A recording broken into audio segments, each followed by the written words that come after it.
He has no idea what's going on.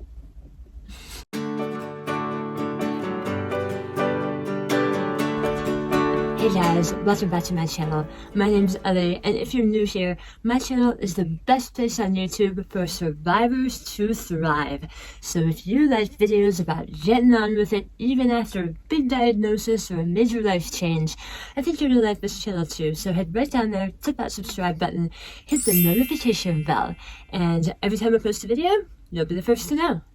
I'm coming at you from my closet, the bottom of my closet. I don't know, I just wanted a quiet place to talk to you guys, and I didn't want to do a normal sort of video because it's not a normal sort of time. In today's video, I'm going to talk a little bit about just what's going on this season of our lives, and how we can maybe compare it to other seasons of our lives where things get disrupted. And in that same vein, I also want to point out that this time is temporary. You know, what's everyone doing? well, we were filming. The snacks are here. There's quesadillas. I like quesadillas, but also there's a very important message that must be said. Border smells like dog. So let's wrap the video up because the quesadillas are here. Bye, everyone. Quesadillas. And finally, I'm going to talk about how it's okay to get past that. What do I mean by that? I mean, sometimes we take on the identity of the person who's going through what's happening around us, and then we forget to move on with our lives. So let's just talk about all that right now. As I've said in other recent videos, if any of you have experienced just a major life change, a big loss, a diagnosis, whether you're going through cancer or you have physical challenges, there's a lot going on that's out of our control, but it all seems so temporary. As you know, there's people out in the world who have never experienced a disruption like this. They're particularly inexperienced. So, first of all, as you navigate all of this with your family and your friends, I just want to remind you to have as patient of a heart as possible.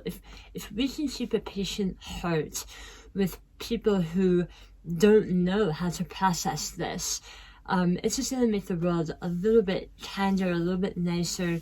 I know I've been on Facebook and have seen people's status updates, maybe friends of mine who are in shows, and they're like, wow, it's been 10 days since I've been in front of an audience. Hashtag this is hard.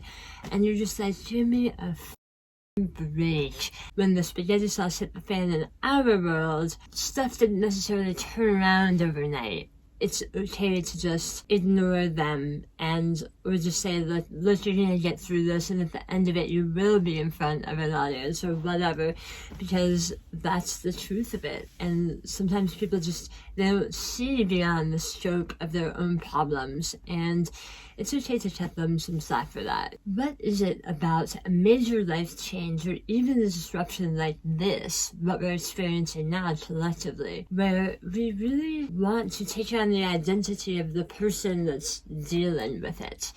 And ultimately, that's not who we are. Who we are is so much bigger than the events of our lives or the things that happen to us. Who we are at our core is the way we react to situations that make us feel frustrated, make us feel angry, and we have a choice about that.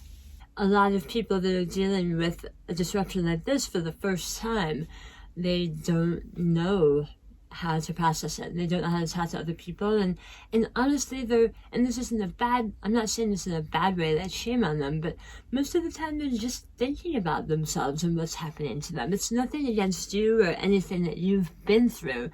It's just that they don't know how to process that, and they're a first timer. Also, as time goes by, everything we're dealing with right now is going to change. It's going to evolve. And just like it did when maybe you had a diagnosis or began dealing with a physical challenge or you experienced a loss, every day after the major impacts happen, it will begin to be an opportunity to grow and rebuild. And there's a weird phenomenon that happens where you might find yourself resistant to that change. Now, some of you may know what I'm talking about. Once you have cancer, you start taking that identity on of being the girl with cancer, or that man that lost half his tongue, or whatever it is to you. Getting past it and being willing to grow almost seems daunting, because you just get stuck at the bottom of this hill and you feel like climbing it is going to take all of your energy. And imagine if you felt like that about your diagnosis. A lot of people probably feel that way about the current situation, especially if they don't have any experience dealing with major tough things. I remember right around the time I started making videos and getting a good response from people, I said to one of my friends once, all of this is amazing. People really seem to enjoy the videos and like what I'm putting out there because I'm showing my vulnerabilities. But what's going to happen when I get better? Maybe people won't like me anymore. And my friend turned to me and she was like, listen to yourself. You have to get better in order to show other people that they can get better too. It's such a simple idea, but honestly at the time it blew my mind, because she was 100% right. I can't live in the mind space of, oh, I'm the girl that just drinks shakes because I lost half my tongue. I have to work on eating real food. I can't live in the space of like, oh, I don't exercise anymore because poor me, I got cancer and now I'm too tired and treatment was too much for me. No, I have to evolve and get back to it and struggle my way out of that hole. And if I don't, then it's no example for the next person. And that's not what I want for you guys. So expect that from the world around us.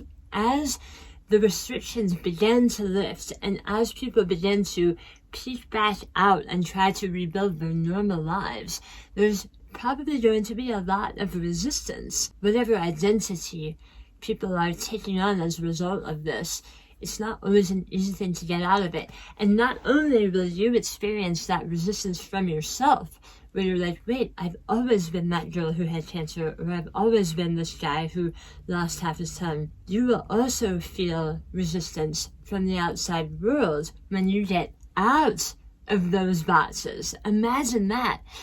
And a perfect example of that for me is my Facebook show. I'm to the point now where I can craft videos where people don't necessarily realize that I'm a cancer survivor. And because they're watching and they don't have that immediate thing to connect with, or they don't understand my speech impediment, or they don't understand what had happened to me, those people are much more likely to hate on the content or leave negative remarks or just say something rude. And it's really funny thing to watch, because inevitably someone else who does know me will chime in and be like, hello, she had cancer, like this is what. And then all of a sudden, once that person knows that I was a person that had cancer, then everything changes. Oh my gosh, I'm so sorry. I'm so embarrassed. I didn't mean to call you out or hurt your feelings. But why is it that it was okay for that person to try to call me out and hurt my feelings before they knew I had cancer?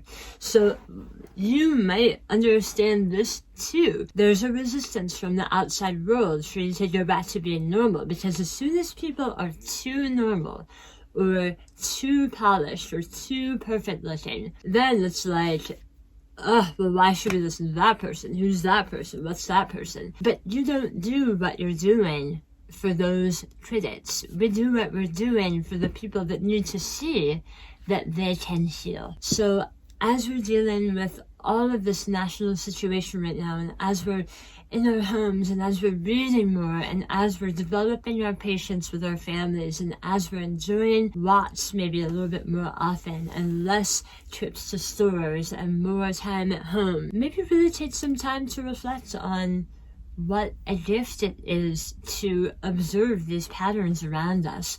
because they really do teach us a lot about ourselves and a lot about the world around us, and they keep us in check. It's hard to move past the identity of I'm the guy who had cancer when the rest of the world is only sympathetic to you if they know you've had cancer. And that in itself is something that we have to steel ourselves for and trudge forward. Don't be afraid of recovery. You want to recover. You don't want to linger in that identity of the person who had to deal with that and lives in that space. And just like you know all about that now, you can maybe help someone who's dealing with someone for the very first time as they navigate the current national situation. I hope any of this video made any sense. I know I was rambling just a little bit, but really go out, spread the love, spread the patience. Thank you for taking that extra breath today, that extra time to think through what you think and what you say and what you put out into the world. Thank you so much for joining me. If you enjoyed this video and you want to talk about some more different things, leave me a comment below and let me know what you want to talk about. And I'll make something just for you guys. If you like this video, I'm going to link 2 more right here by my head, and I will see you in the next video. Bye guys.